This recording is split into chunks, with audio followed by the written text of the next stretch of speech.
اعوذ باللہ من الشیطان الرجیم بسم اللہ الرحمن الرحیم نحمدہ و نصلی علی رسولہ الکریم وعلی اہل بیتہ الطیبین الطاہرین اما بعد۔ معزز ناظرین، السلام علیکم ورحمۃ اللہ وبرکاتہ۔ پروگرام سخن میں آپ کا خیر مقدم ہے، اور آج ہم ڈسکس کر رہے ہیں ایک ایسی عظیم شخصیت کے بارے میں جس کو عالم اسلام نے طرح طرح کے الزامات عائد کیے۔ ہماری مراد ہے جناب ابو طالب علیہ السلام، ایک ایسی شخصیت جس کو محسن اسلام کہا جائے تو شاید یہ کم ہوگا۔ پوری زندگی اسلام کے لیے صرف کی، اور اسی طریقے سے خون ابو طالب نے جس طریقے سے اسلام کو سینچا ہے اس پر بھی ہم بات کریں گے۔ اس موضوع پر ڈسکس کرنے کے لیے ہمارے ساتھ اسٹوڈیو میں موجود ہیں حجت الاسلام والمسلمین علی جناب مولانا سید علی ہاشم عابدی صاحب قبلہ۔ آئیے استقبال کرتے ہیں اور اس پروگرام کا آغاز کرتے ہیں۔ آغا السلام علیکم۔ علیکم السلام ورحمۃ اللہ وبرکاتہ۔ بہت خیر مقدم ہے، اور آج اس غمناک گھڑی میں کہ جس میں ہم اپنے آقا اور مولا حضرت امام یاسر اجل اللہ تعالیٰ فرجہ شریف کی خدمت میں بھی پرسہ پیش کرتے ہیں ان کے جد کا جناب ابو طالب علیہ السلام کی شان میں اگر ہم بات کریں تو سب سے پہلا جو سوال ہوگا کہ آپ کے جو خاندان ہے، ہم بنی ہاشم کا خاندان کہتے ہیں، یا اس سے پہلے ہم قبل بات کریں تو اس خاندان کی عظمت اور فضیلت کے بارے میں کیسے لوگوں تک میسج پہنچایا جائے گا؟ اعوذ باللہ من الشیطان الرجیم بسم اللہ الرحمن الرحیم۔ اگر ہم قرآن کریم کی آیات اور معصومین علیہم الصلاۃ والسلام سے مروی جو زیارتیں ہیں، اگر ہم اس کے اوپر غور کریں تو اس سے اس عظیم خاندان کی عظمت کا اندازہ ہوتا ہے۔ قرآن کریم کی آیت ہے لقد من اللہ علی المؤمنین اذ بعث فیہم رسولا من انفسہم یتلو علیہم آیاتہ ویزکیہم، یعنی اللہ نے صاحبان ایمان پر، مومنین پر یہ احسان کیا کہ ان کے نفسوں میں سے ایک نفس کو مبعوث برسالت کیا۔ یعنی اللہ نے واضح طور پہ کہہ دیا کہ یہ جو رسول اللہ جس خاندان، جس قبیلے میں پیدا ہوئے ہیں، وہ خاندان صاحبان ایمان کا خاندان ہے۔ اور اسی طریقے سے اگر ہم زیارت کے فقروں کے اوپر غور کریں تو خود سرکار سید الشہداء حضرت امام حسین علیہ السلام کی زیارت ہے اشہد انک کنت نورا فی الاصلاب الشامخہ والارحام المطہرہ، کہ اے سید الشہداء ہم گواہی دیتے ہیں کہ اللہ نے ہمیشہ آپ کے نور کو ہمیشہ پاک و پاکیزہ صلبوں میں رکھا، پاک و پاکیزہ ارحام میں رکھا۔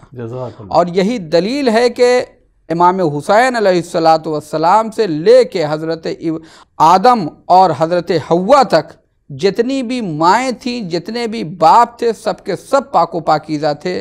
نہ کسی نے بت پرستی کی، نہ کسی نے معاذ اللہ الیاذ باللہ شراب پی، نہ کسی نے کبھی چوری کی، نہ کبھی کسی نے زنا کیا، اس طرح کے کوئی بھی مسئلہ نہیں رہا۔ لہذا یہ خاندان کی عظمت ہے۔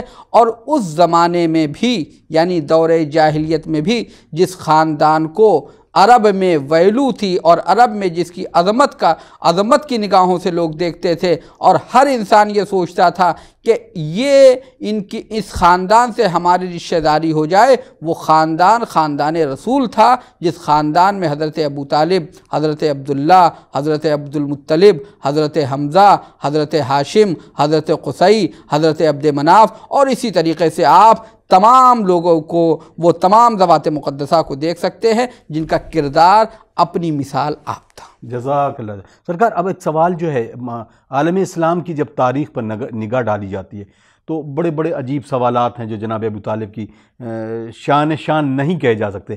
تو پہلا سوال یہ ہے، کیا کسی شخص کا صرف اسلام میں آنا اس بات کی دلیل ہے کہ وہ علی اعلان کلمے کا، یعنی کلمہ پڑھے اور بتائے کہ میں مسلمان ہو گیا، یا اس کے دل کی گہرائیوں کی حالات جو ہے وہ خداوند عالم جانتا ہے؟ تو کس طریقے سے ہم ذات مقدس حضرت ابو طالب علیہ السلام سامنے رکھ سکتے ہیں؟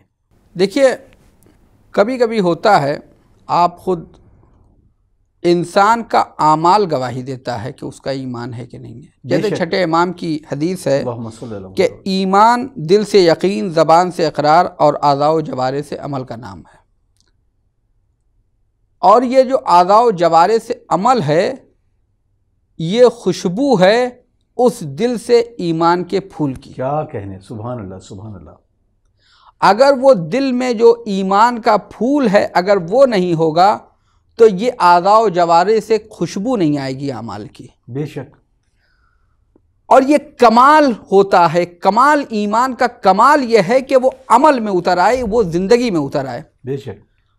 اگر ہم اس کے اوپر بحث کریں کہ حضرت ابو طالب علیہ السلام ایمان لائے یا نہیں لائے، تو یہ بحث تو اس وقت ہو، اس کے بارے میں کی جائے جس کا کردار، جس کا اعمال اس لائق نہ ہو۔ یقیناً۔ لیکن جس کا اعمال، جس کا کردار یہ ہو کہ وہ کفیل پیغمبر ہو، کیا کہنے کیا کہنے، جس نے رسول اللہ کی کفالت کی ہو، یعنی اپنی اولاد پہ رسول اللہ کو فوقیت دی ہو۔ انسان، کچھ رشتے ایسے ہوتے ہیں انسان اپنے سگے بھتیجے کو بہت چاہتا ہے، بھتیجی کو بہت چاہتا ہے، بھانجے بھانجی کو بہت چاہتا ہے، لیکن اپنی اولاد سے زیادہ نہیں۔ سچ بات ہے۔ یہ انسان کی طبیعت ہے۔ اگر کوئی کہے کہ میں اپنی اولاد کو بھی ویسے ہی چاہتا، اپنے بھانجوں کو بھی اور بھتیجوں کو بھی ویسے ہی چاہتا ہوں جیسے اپنی اولاد کو، تو اس کا مطلب وہ جھوٹ بول رہا ہے، طبیعت میں نہیں، اللہ نے رکھا نہیں ہے۔ یہ عاطفی محبت ہوتی ہے۔ لیکن جب انسان کی نظریاتی محبت ہوتی ہے، مکتبی محبت ہوتی ہے، مذہبی محبت ہوتی ہے، تو اپنی اولاد کو قربان کر دیتی ہے اللہ کے اوپر، اللہ کے رسول کے اوپر، اپنے مکتب کے اوپر، اپنے مذہب کے اوپر۔ تاریخ میں دو مثالیں ہیں۔ ایک مثال جناب ابو طالب ہیں کہ ہمیشہ اپنی اولاد پر کو قربان کیا رسول اللہ پر۔ دوسری ذات جناب ام البنین ہیں کہ انہوں نے اپنی اولاد کو قربان کیا نواز رسول کو۔ کیا کہنے کیا کہنا۔ اب سرکار سوال یہاں پر جو اٹھتا ہے، کیا وجہ تھی کہ سارا اسلام یا سارے مسلمان یکجا ہو کر اس بات پر کرتے؟ بہت کم لوگ ہیں کہ جو ابھی بھی کچھ ایسے مکتب فکر کے ہیں کہ جو اہل تشیع نہیں ہیں، جو مانتے ہیں کہ مسلم ایمان اور اس تمام چیزوں کو بھی مانتے ہیں، لیکن کیا وجہ تھی کہ مسلمانوں کو یہ کہنا پڑا کہ علی کے باپ بھی نعوذ باللہ استغفر اللہ انہوں نے کلمہ نہیں پڑھا؟ دیکھیے، کہتے ہیں کہ اگر کوئی سو رہا ہو تو اسے جگایا جا سکتا ہے، جی، لیکن اگر کوئی بن کے لیٹ گیا ہو تو اسے جگانا بہت مشکل ہو جاتا ہے۔ اس وقت رات ہے، کوئی کہے کہ اس وقت ہم سورج نکال دیا جائے تو سورج نہیں نکل سکتا، طبیعت میں سے ہے، مگر یہ کہ کوئی معجزہ ہو جائے۔ جی۔ یا دن میں کوئی کہے کہ اندھیرا ہو جائے سورج کی موجودگی میں۔ جناب ابو طالب کا ایمان، جناب ابو طالب کی ذات، روایت، قرآن، حدیث سب ان کے حوالے سے ہے۔ اللہ نے کہا، یا نبی کیا آپ نے اس وقت کو آپ بھول گئے؟ ووجد کا ذالن فہدا، یعنی جب آپ کا کوئی نہیں تھا تو اس وقت آپ کو سرپرستی کی اللہ نے۔ یہ سرپرستی کی یعنی ابو طالب علیہ السلام کے عمل کو اللہ اپنی جانب منسوب کر رہا ہے۔ یقیناً۔ یا تو اللہ نے رسول اللہ کے عمل کو اپنی جانب منسوب کیا تھا، وما رمیت اذ رمیت ولکن اللہ رمی، آپ نے کنکریاں نہیں ماری بلکہ میں نے ماری ہے۔ یا تو جناب ابو طالب یا جناب خدیجہ کا ہے۔ کیا کہنے۔ ان کے اعمال کو اللہ اپنی طرف نسبت دے رہا ہے۔ پھر اس کے بعد آپ دیکھیے کہ یہ اعلان اسلام کا کلمہ وہ پڑھے جو پہلے سے مسلمان نہ ہو، واہ، جو پہلے سے مسلمان نہ ہو۔ جناب ابو طالب کی شادی جناب فاطمہ بنت اسد سے ہوئی، اور یہ شادی اس وقت ہوئی تقریباً یعنی یہ شادی تقریباً آپ سے امیر المومنین کی ولادت 30 عام الفیل میں ہوئی ہے۔ اگر آپ اس سے یعنی تقریباً 30 برس جناب طالب آپ سے بڑے ہیں، آپ کے سب سے بڑے بھائی، تو کم از کم اس سے پہلے ہوئی ہے۔ یعنی اعلان رسالت سے تقریباً 40 برس پہلے، 40-42 برس پہلے شادی ہوئی ہے۔ قرآن کب نازل ہوا؟ اعلان رسالت کے بعد۔ اعلان رسالت یعنی نزول قرآن سے 40 برس پہلے جناب ابو طالب کی جب شادی ہوئی ہے، جناب فاطمہ بنت اسد سلام اللہ علیہا سے جو خطبہ پڑھا ہے، اس خطبے میں یہی پڑھا الحمدللہ رب العالمین، یہاں سے ابتدا ہوئی ہے۔ سبحان اللہ سبحان اللہ، یہیں سے ابتدا ہوئی ہے۔ اور پھر اس کے بعد جو جناب پیغمبر اسلام کی شادی ہوئی جناب خدیجہ سلام اللہ علیہا سے، اس میں جو خطبہ پڑھا اس میں الحمدللہ، اس کے بعد آگے کے فقرے۔ یعنی یہ جو الحمدللہ رب العالمین 40 برس پہلے کہہ رہے ہیں، یا جناب خدیجہ کی شادی، یا پھر 15 برس پہلے کہہ رہے ہیں رسول اللہ کی شادی کے موقع پر، تو یہ بتا، یہ جو اللہ کی حمد، اللہ کی ستائش، اللہ کی وحدانیت کا جو اعلان ہو رہا ہے اس الحمدللہ کے ذریعے سے، اب اس کے بعد بھی کلمہ پڑھنے کی ضرورت ہے؟ کیا کہنا، بے شک بے شک، سبحان یہ الحمدللہ انسان یہ بعد کی منزل ہے، کلمہ پہلے کی منزل ہے، کلمہ پہلے کی منزل ہے۔ انسان پہلے کلمہ پڑھے گا، پھر بعد میں دین کے احکام پہ عمل کرے گا، پھر بعد میں تلاوت قرآن کرے گا، پھر بعد میں اللہ کی حمد کرے گا، پہلے اس کا اقرار تو کر لے۔ بے شک۔ اب یہ تو ایسے ہی ہے کہ کسی نے ایم اے کیا ہو، اس سے آپ کا یہ ہائی اسکول کی سند دے دو، واہ واہ واہ۔ پھر اس کے بعد آپ دیکھیے کہ جناب ابو طالب نے، یعنی خود امیر المومنین کے سامنے جب اس مسئلے کو رکھا گیا تو امیر المومنین نے کیا فرمایا؟ کہ اگر ساری کائنات کا ایمان ایک پلے میں آ جائے، میرے بابا کا ایمان ایک پلے میں آ جائے تو وہ برابر ہے۔ سبحان اللہ سبحان اللہ۔ اب اگر ہم بات کریں، کیونکہ یہ خانوادہ ہمیشہ سے اس عرب کی، جس سے کہ آپ نے فرمایا کہ یہ عرب کی سرزمین پر اگر کسی خانوادے کو سب سے زیادہ اہمیت اور فضیلت حاصل تھی تو وہ خاندان ہاشم، اور جناب ہاشم کے بارے میں اور جناب ابو طالب کی سب سے اہمیت والی بات اگر ہم کہیں، جب یہ اتنا بڑا خاندان تھا تو شیب ابو طالب میں جانے کے لیے جو تمام حالات بن گئے تھے، اس طریقے سے پھر کس طریقے سے کفالت کی رسول اللہ صلی اللہ علیہ وسلم کی آپ نے؟ دیکھیے جناب شیب ابی طالب کا جو مسئلہ ہے، دیکھیے ہر چیز انسان احترام کرتا ہے، لیکن مذہب ایک الگ چیز ہے۔ جی، مذہب کے اوپر سب قربان کر دیتے بے ہیں، شک، چاہے وہ مذہب حق والا ہو چاہے باطل والا ہو۔ یہ سب بت پرست تھے، لیکن جب پیغمبر نے بت پرستی کے خلاف، باطل خداؤں کے خلاف زبان کھولی اور وحدہ لا شریک کا کلمہ پڑھنے کی دعوت دی تو سب کے سب آپ کے دشمن ہو گئے، یقیناً سب کے سب آپ کے دشمن ہو گئے۔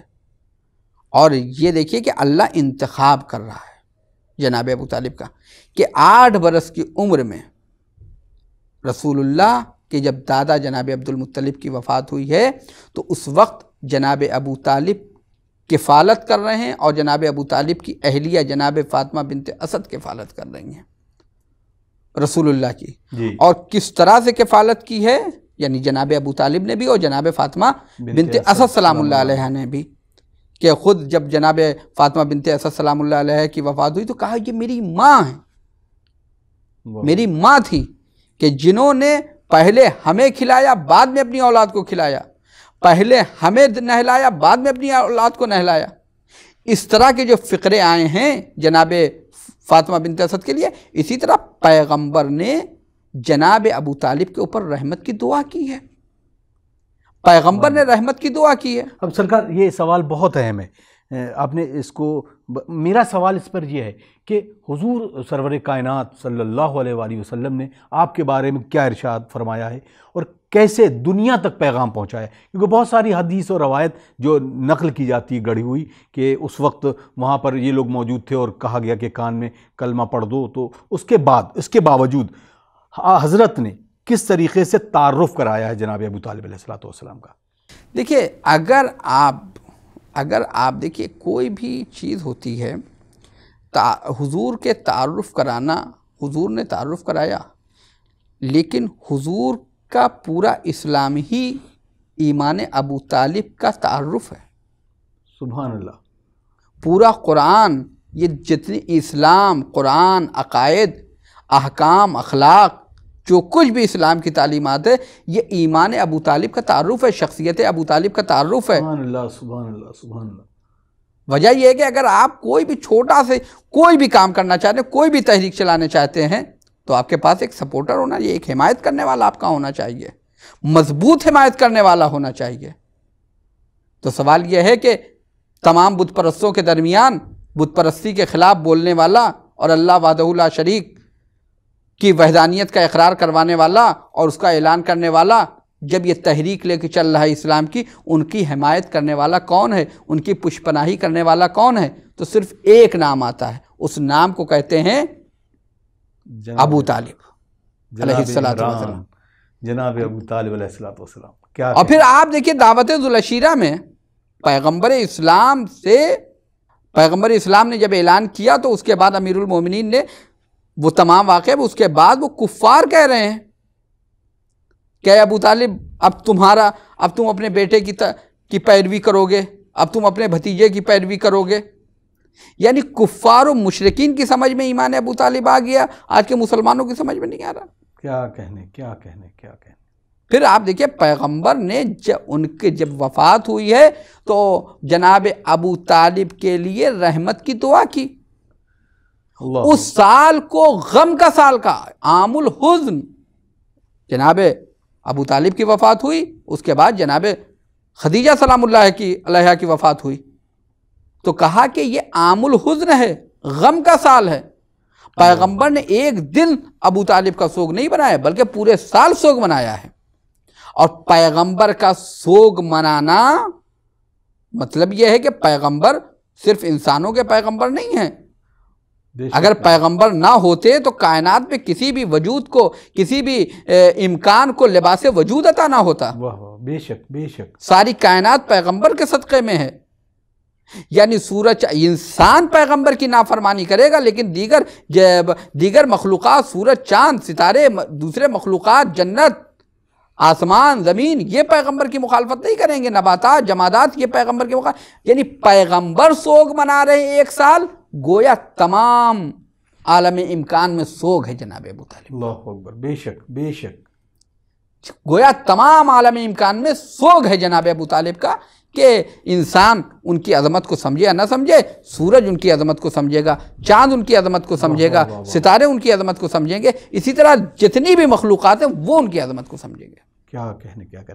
اب اگر ہم بات کریں پھر اس کے بعد حضور سرور کائنات کے بعد جتنے بھی ائمہ آئے ہیں اور انہوں نے کیا ارشاد گرامی کیے ہیں آپ حضرت ابو طالب علیہ السلام کے لیے.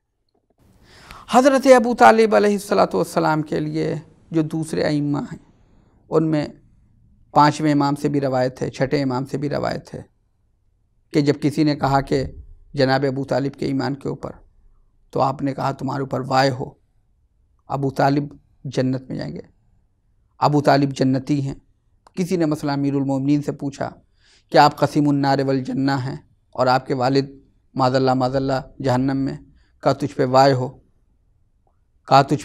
اگر ابو طالب، یہ روایت ہے، اگر ابو طالب پوری کائنات کی شفاعت کرنا چاہیں گے تو اللہ اسے رد نہیں کرے گا. اللہ اکبر. سبحان اللہ. اللہ اس کو رد نہیں کرے گا کیونکہ شافع محشر انہی کی آغوش میں پروان چڑھے ہیں. یقیناً. اور یہ عظمت ہے، مظلومیت ہے جناب ابو طالب کی. اور اس کی وجہ صرف یہ رہی ہے کیونکہ جناب ابو طالب سے کسی کو کوئی دشمنی ذاتاً نہیں ہے، صرف اسلام سے دشمنی ہے، یہاں مقصد کی دشمنی ہے. لہذا اس حوالے سے لوگوں نے آپ کے خلاف پروپیگنڈے کیے. اور پھر جب شام کے کارخانے میں جعلی حدیثوں کا بازار گرم ہوا اور وہاں سے حدیثیں گڑھنا شروع کی گئیں، جعلی روایتیں، اس میں پھر یہ ساری باتیں آئیں جس میں انسانیت شرمسار ہو جائے. محسن کشی اسی کو کہتے ہیں، یقیناً اسی کو کہتے ہیں. احسان فراموشی اسی کو کہتے ہیں. جس ذات نے ایک بے سایہ نبی کے اوپر سایہ دیا اپنا، جس نے اپنی پوری نسل اسلام پہ قربان کر دی،